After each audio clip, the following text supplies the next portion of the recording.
this panel. And so I would just, I guess we have extra time now, but because we don't have that much time, we'll just get started. If all the panelists could introduce themselves with their name and what they're doing now, where they're at, and also their PAMSA involvement, that'll be great. Hi, everybody. My name is Vivian. I'm one of the PGY2s in child neurology at Children's National Medical Center. So I'm doing a combined pediatrics and pediatric neurology training in 5 years. I went to University of Maryland for medical school, and I was the sponsorship director before I graduated. Hi, everyone. I'm Bhargava, or Bargs, one of the other PGY2s. I'm doing my radiation oncology residency at Northwell. Just finished up my intern year, and I went to GW in DC for med school. And while on a PAMSA, I was health affairs VP last year. And yeah, I'm really excited to talk to you guys and answer whatever questions you have. Hey everybody, my name is Anand. I am a PGY2 in psychiatry in Texas, and my institution is actually in a town called Tyler, which is close to Dallas.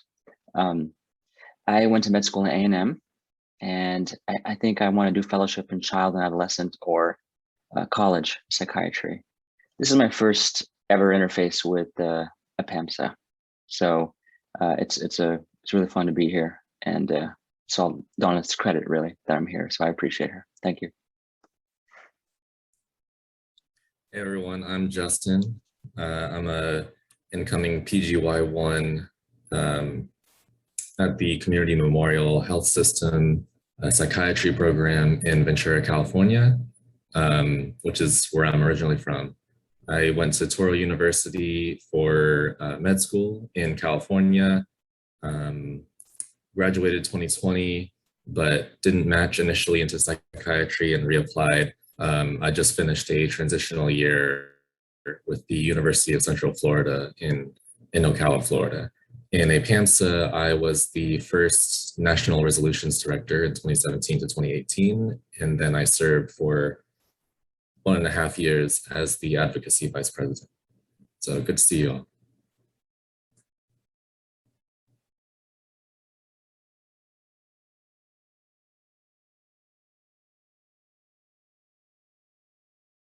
Yeah, and so just for, I guess, some rules, you could ask your questions via chat and we'll ask them.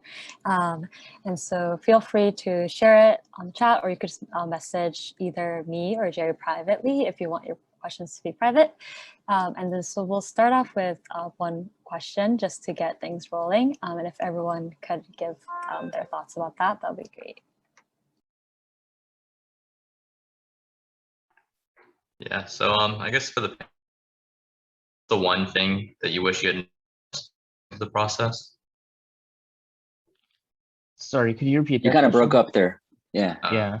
All right. What's on most before you went into the process?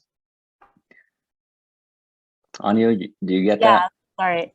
What's the one thing that you would have, you would have wished you would do during your residency application process?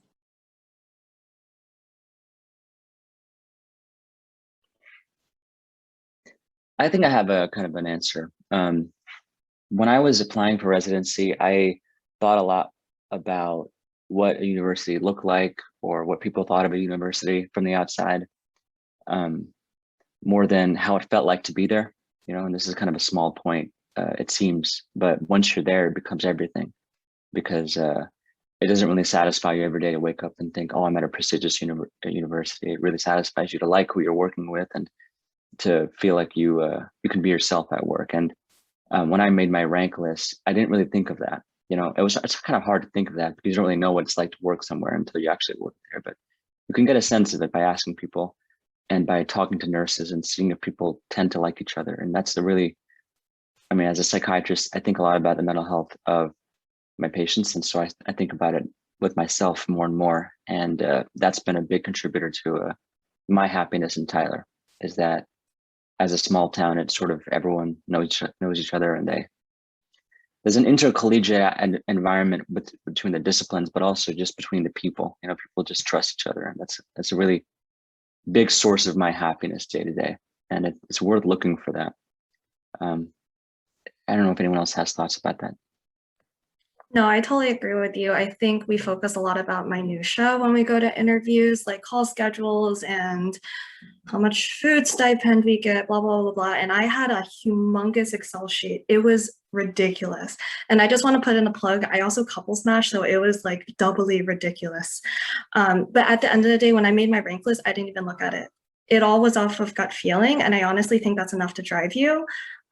So if anything, like don't focus too much on taking notes, like really try to like take in the atmosphere, ask yourself if you'll be happy there, and not just in the institution, but the city that you're going to be in, because that is more important than you either think or care to admit. So don't get too bogged down in the details. Yeah, so I agree with whatever Anand and Viv have said. So basically, I think the one thing that we sometimes may be prone to forgetting in medicine is that medicine is just part of life. And to that end, where you're living and who you work with makes a huge difference. Because the happier you are, or the more at peace you are with your life as a whole, the more you'll be able to, I mean, you'll be better off, period. And you'll also be able to bring more to work. And the other thing with having a good team around you is that they can sometimes help you realize your potential, or really help you push your limits in terms of what you're able to do. Whereas, and like, let's say, obviously, name recognition has some importance, but sometimes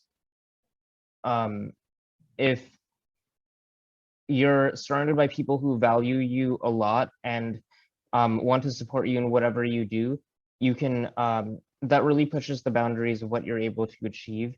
So I think that we want a clear answer on what seems the best fit, but sometimes it's something that you just have to feel out by talking to people. And if you go with your gut feeling, ultimately, I think you'll be happy with whatever you end up putting together on your rank list. And just one addendum is another comment. One thing that I think would have been helpful to know is that if you have your mentors at your school reach out to programs that you're interested early on, before the interview spots fill up for certain programs, you might be able to get your foot in the door at some places. Yeah. For me, something that I wish I knew that I still don't know is the perfect strategy for applying, because there's all this speculation over, you know, when should we send letters of intent, and like what should we say in it, and all of that. And no one really knows, because I guess every program has their own preferences, and you can't really, like, I guess you have one shot at being a first-time applicant, and when you reapply, your chances of matching go down. And so I would say just like go all out in terms of, like, you know, for your top 10 or so programs, make a personal statement that's personalized to them as far as why you want to go there. On the first day, send letters of intent. That's what I did. I don't know if that's like the right thing to do. People will say wait a month, but then what if you're an afterthought after that? You know, send a second round of letters of intent if you don't hear back. Send thank you letters to every program you interview with, because you really can't really take a chance, because you get that one shot. You shouldn't throw it away. Hamilton reference.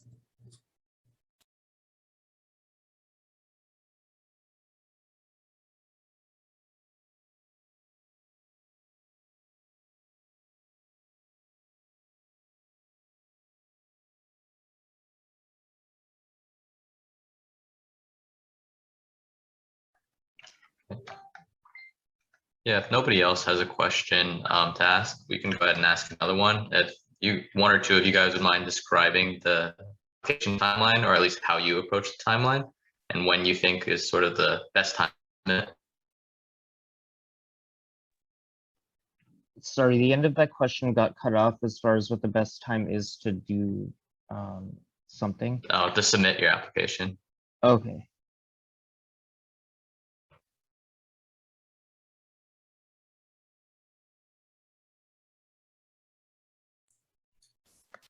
So yeah, I mean, applications go out like you can fill it in right now, right? And I think I heard that they'll be available to the programs on like September 29th-ish is what I think was announced for this year. So it should be on the first day, or like it should be uploaded before that, just so that when they open it, then it's available. Because any time after that, and you're already late in the game. I think it's school dependent, but the committee letters that your school sends out for you go out a little bit later. So oftentimes you should send your applications ASAP, but they won't send their committee letter in until later. So just kind of predicting when things will happen, you might not get interview responses for at least like a month or two, which can be very stressful. And it does depend on the type of residency. For instance, surgical residencies aren't exactly immediate, but it's for mine, I think I got interviews within like a week before my even committee letter was back. So just don't compare yourself to other people's timelines, because like everyone's timeline is different. And if you don't get interviews immediately, that has nothing to do with you. Most of the time it has to do with the specialty.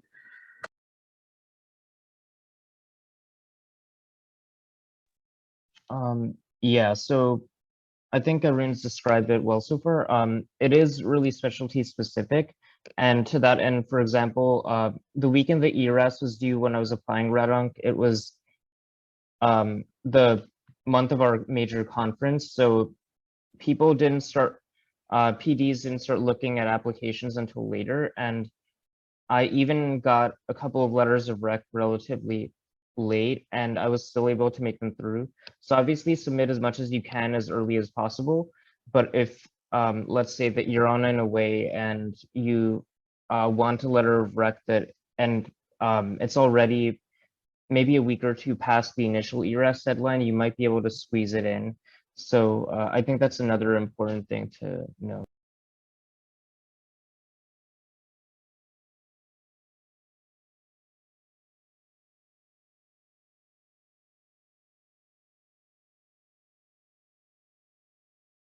All right, so panelists don't have anything else you would like to add. Do the audience members have a question that would like to ask? If not, we also have another question that we could ask.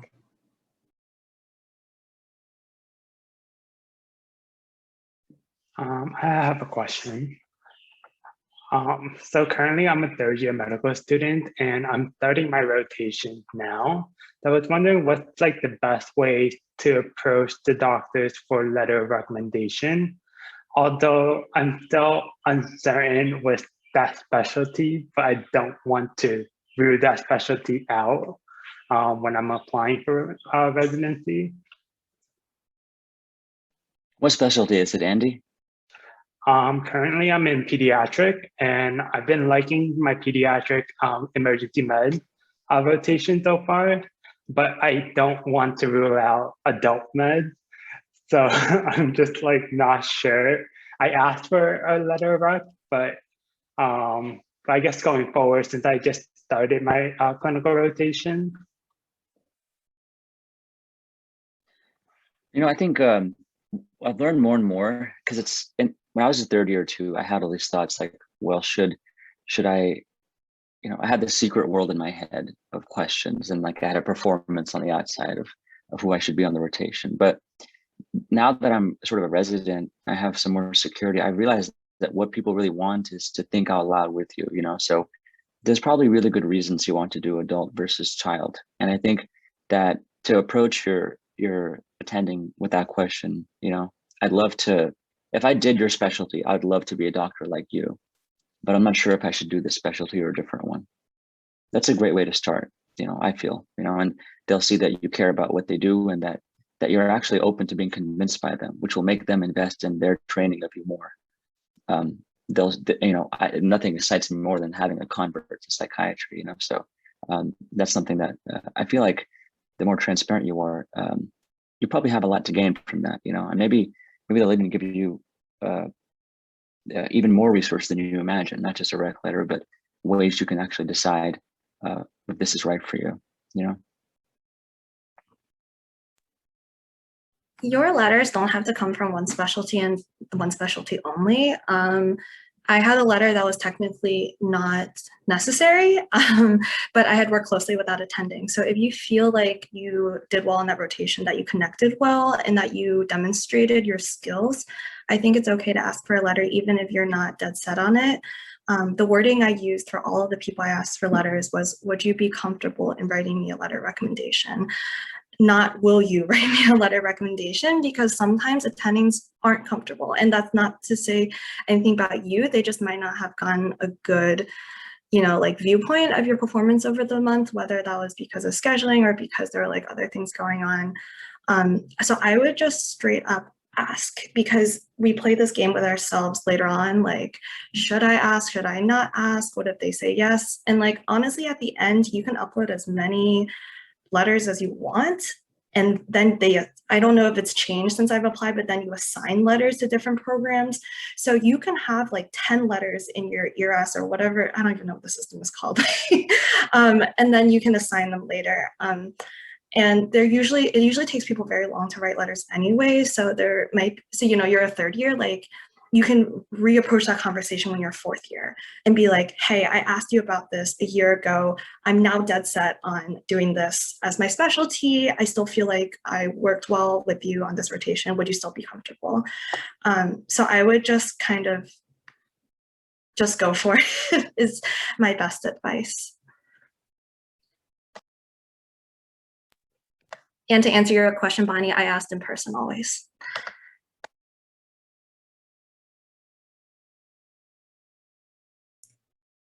And they can send, you can have the same letter writer send, like customize their letter for different specialties. So I had mine say like psychiatry in one version, internal medicine as like a backup in another too, so. And Vivian was talking about asking in person. Asking in person is great for a number of reasons. First of all, it's a bit more romantic and old school, which is nice. But also, it's sort of like you get to bring things to them that they might use for your letter, right? So you can give them a copy of your personal statement, in your hand. You can give them a copy of your CV, and you can say, you can make their job easy, because letter writing, you can imagine being an attending and having like, rounds and then clinic, and then you got to go home and see your kids. It's like, well, who is this kid again? I mean, it looks like the other kid I saw, but I remember they were kind of good, with what they did. Give them a summary of your experiences together. I mean, they'll just, anything you can do to make their life better, they're gonna be grateful for. So yeah, in person is definitely best. Yeah, so I agree that in person is the best way to go about this. And I mean, this may be apparent, but you can also initially ask in person and then ask them what it is that they typically have applicants send them to be able to write these letters of rec. For instance, when I was on an away, I asked the letter writer if she'd be willing to write one for me, and then what she would typically have people send her. So I sent my CV, personal statement, and then a summary of what I felt I learned on the rotation and particularly meaningful patient encounters I had with her. So yeah, so I think that to summarize, the keys are to just go for it and ask when perhaps like either at the middle of your time with them, so they have a chance to observe your interactions with this letter in mind, or towards the end of the rotation, so it's still fresh in their mind to be able to give a good response to, as Viv said, if they feel comfortable writing a letter for you, / if they've had enough interaction. And the plus point of asking earlier as well is maybe they can try to optimize so they can observe these things and possibly have enough information to write a letter. And yeah, that I think is what I'd say is good on asking for letters of rec.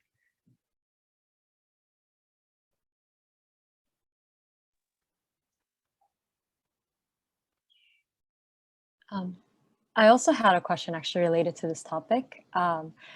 So if you are if you were unsure that you were interested in this specialty and then the rotation is like finished and then suddenly you're interested, is it okay to kind of go back and email them, or when do you usually ask for recommendations? Especially it's like a lot of schools that have like 1.5-year curriculums, like application process seems like so far away, but like I'm already halfway done with my clerkships. Like when is like a good time to ask for recommendations, even if you're like not sure what your specialty like interest would be? Yeah, I would definitely do it just as soon as you feel ready, as soon as possible. And then even what Bhargava said is even more important, is that if it's been a while, provide them with information from when you guys interacted. So if it was like a rotation from, I don't know, like a few months ago, say like I rotated with you from like X time to Y time, you know, we saw these patients together, I learned this, and it's okay if time has passed by, because I think you can jog their memory enough. There's no perfect answer, but literally, I would just say like as soon as possible. And also, if you are planning on asking them for a recommendation letter, and you know you are, and let's say you plan to ask them at the end of the rotation, right? Then I would schedule a meeting with them, or just knock on their door and hang out with them, like once or twice before you ask them for a rec letter, just to hang out, you know, so it doesn't seem like you just want to know them for their recommendation letter. And in fact, like we were talking about with Andy, there's a lot to gain from that. You know, maybe there's information that you didn't know about the specialty that you'll get from casual conversation. So it's again, it's always anything you can do to make their life easier and more fun. They like to get to know you. You know, their reward for writing recommendation letters is knowing students. So the more you give them knowledge of yourself and time with you, the happier they'll be to fulfill your request. I'm sorry, I interrupted, Bhargava. Go on. Oh, no, sorry. I was just saying I concur, and I concur again with whatever you said, so.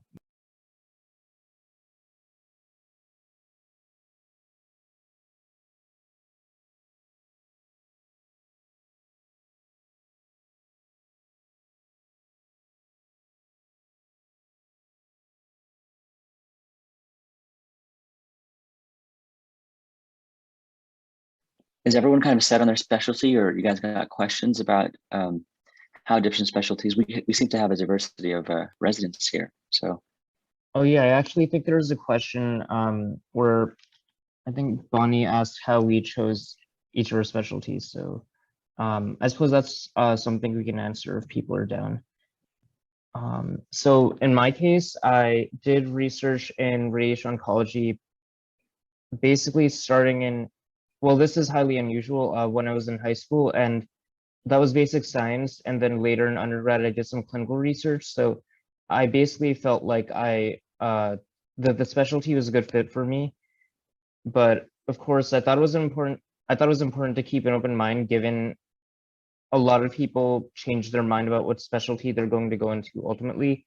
And this was the case for a lot of my friends, as I realized as med school unfolded. So I tried to use my elective time to do rotations in whatever I was interested in, potentially. And having done that, I still ultimately came away feeling like rad onc was probably the best fit for me, because it combined research and well, it is a field that is kind of tech facing, and I thought that was really cool too. And I liked being able to talk to cancer patients about what's meaningful to them in life and how to help them through something that's a tremendous challenge.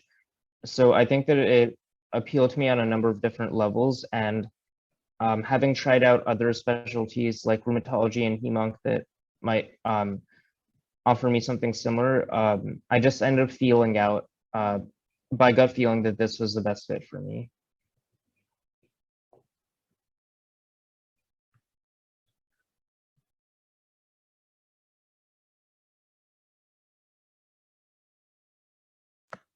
I can answer next. I chose child neurology.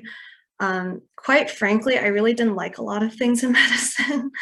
I found it really difficult to be engaged in my rotations, not in the sense that like I wouldn't put in the work or I wouldn't, you know, like step up when there were things to do, but more so that I didn't find the pathologies interesting and I had no desire to read about them. It was the only thing that I felt like I was really excited by. You know, we would get a cool case and I'd be excited to dive into the literature and share with everybody what I knew. I think a lot of people, when they choose specialties, they try to focus on lifestyle and years of training. And I do think those things are important because, you know, if you are trying to have a family or if you have a partner in, you know, a certain part of the United States that you need to adjust for, that's something to consider, but I wouldn't put that as kind of like the forefront of your decision making, or at least I didn't. Also because every specialty has flexibility within it. So I wouldn't say like, you know, I wouldn't say like, oh, as like an internal medicine doctor, you're going to make no money, or oh, as a surgical doctor, you're going to have no time with your family, because there's flexibility in each of that. And there's a lot of different subspecialties down the line. So I guess like a counter answer is like, don't choose because of those reasons. But for me personally, it's because I was heavily invested in what I was learning. And that's really important because the hours are really, really long. And if you have no interest in seeing the cases when you have a 15 patient clinic load, like it makes it really, really tough. So kind of like a follow your heart type of decision. It's not going to like, the clouds aren't going to open and you're going to be like, oh, I'm an ophthalmologist, you know, like it's going to take quite a few rotations and it's not going to come immediately. So don't put pressure on yourself to decide, you know, after that rotation is over. You can take your time. I mean, just do it before like you have to submit your applications. But people do apply. It's okay. You shouldn't follow like anyone else's timeline because honestly, all of them are different. And to that Yeah, end, talking to residents would be to get a sense of what it's like to actually be a resident in the specialty will help. And adding on to what Vivian said, yeah, I didn't choose rheumatology or hemonc because I couldn't see myself. I couldn't do internal medicine for 3 years personally, so that's just how I felt about and Radonc felt best by gut fit. Yeah, and something that I heard someone tell me when I was in medical school, which stuck with me, was, you know, there are the really cool cases in each field. You know, you're going to have the kind of thing you write a case report on in med school, and it animates your interest, and you feel like this is a specialty for me. But make sure that you're also okay with the bread and butter of that field, because that's what you're going to see 75% of the day. You know, so if diabetes bores you, maybe don't become a family medicine doctor, right? If depression tires you out, don't become a psychiatrist. But if it excites you, as it might for Justin and me, you know, I mean, it's like, let's do this, you know, let's bring it on, you know, let's bring on a 15 patient clinic load and talk about this all day long. And in fact, that's how I feel about it. And that's a good way to also test, you know, if you're in the right job, because it's okay to, you know, not be super enthralled with work all the time, like, you know, stoked, which is what you have to act like when you're interviewing and when you write your personal statement. But if in your heart it doesn't kill you to go to work every day and you're not burnt out just by existing, then it's a good sign that that's a good match for you.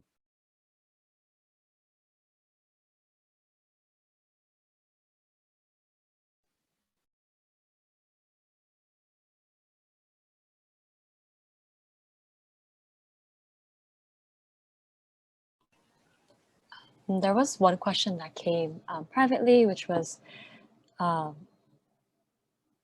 a question about virtual interviewing, if it's still like that's still the process, and what your experience for that was. So I guess I might be the only panelist who did that. Yeah, last year it was all virtual interviewing. This year, I haven't heard anything on whether, like, how that'll change, but I know there was some survey that went out to everyone asking, like, how did this like impact you or affect like your decisions of where to apply and stuff. I think for the programs and applicants, it was very flexible. Like doing it virtually, we didn't have to travel. We saved a bunch of money on, you know, flights and hotels. The drawback is that you're not actually physically there. So you don't see the facilities, you don't see the area. It's hard to get a good vibe from the people who are there in terms of how well you get along with them. So yeah, I think it might be program dependent. It's hard to say, but I think that, I mean, even with those drawbacks, I think it was really overall a positive experience to have virtual interviews, even though it's like really stressful. You're getting those palpitations like behind the screen, and it's hard to read people. But I think that flexibility and affordability was overall positive. I see a question from Donna. Oh, and I do have one thing to add on, because I talked a lot with one of my friends who was applying this year as she was going through the process, and I think that programs will ultimately do their own things to try to make this part of this experience fun and help you get to know the residents. So try to get resident contact info and reach out to them after the interview, maybe talk with them on the phone, so you can get as good of a sense as you can of the program. And I think that'll help you with getting a good feel for things, and possibly like maybe some might even be willing to vouch as far as your interest to their PD. I didn't interview anybody this year, but I did do like 10 virtual happy hours. So I would have to say that in a casual setting like that, it's kind of like a rule for residents that like you should not, like take something from that happy hour and like tell program leadership or tell the chiefs or anything. So it truly is meant to be a safe space for applicants. The idea is that if we see something weird during the happy hour, it's probably going to come up during the interview. So like, we try not to use that as like a place of judgment. I would have to say, like, use that time, now that it's virtual, like you can like look into where people are living, you can make comments about that, try to get to know people as people and not just residents, because it gets awkward and you're always just like, how much is parking?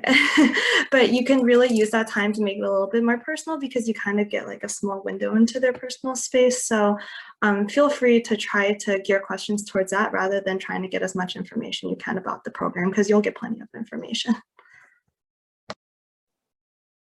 Also, I feel like it's really worth it to try and contact residents outside of these contexts. Like, so you'll have these,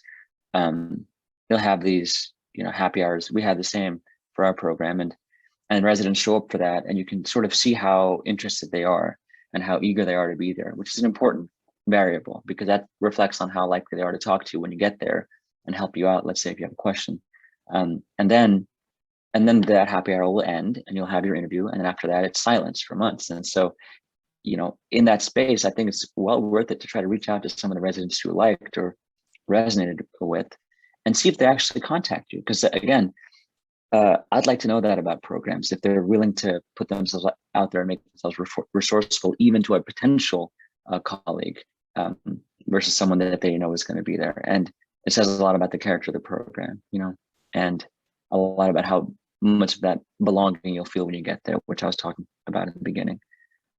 Also, just thinking out loud about this, what Justin was talking about with a virtual application, it'd be worth, I think, asking how programs dealt with COVID-19 and how it affected their psychiatry program, because that says a lot about how adaptable they are and how nimble they are in terms of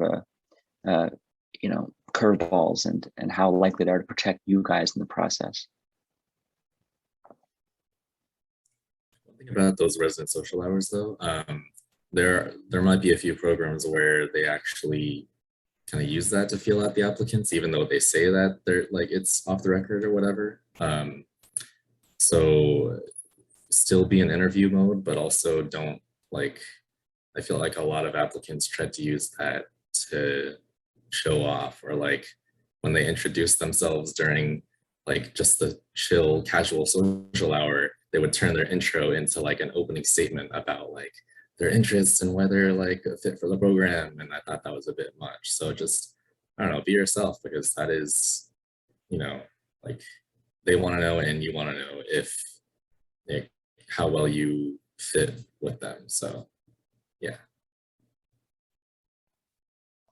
Okay, sorry, but I think we're gonna have to wrap up now. I guess if the panelists, if you wouldn't mind just putting your contact information in the chat, if anybody has any questions, I'm sure they'd be happy to answer them. offline, but we need to get going for the next session. So thank you very much for all your time. Thank you. Round of a golf applause for them all. You're more than welcome to everyone stay if you'd like to. Our next panel is going to be a woman panel. And so I'm going to hand it over to our next moderator, Ms. Tiffany. Hi, everyone. My name is Tiffany. I'm one of the national conference directors, and I'm going to be moderating the women panel. Just want to take the time to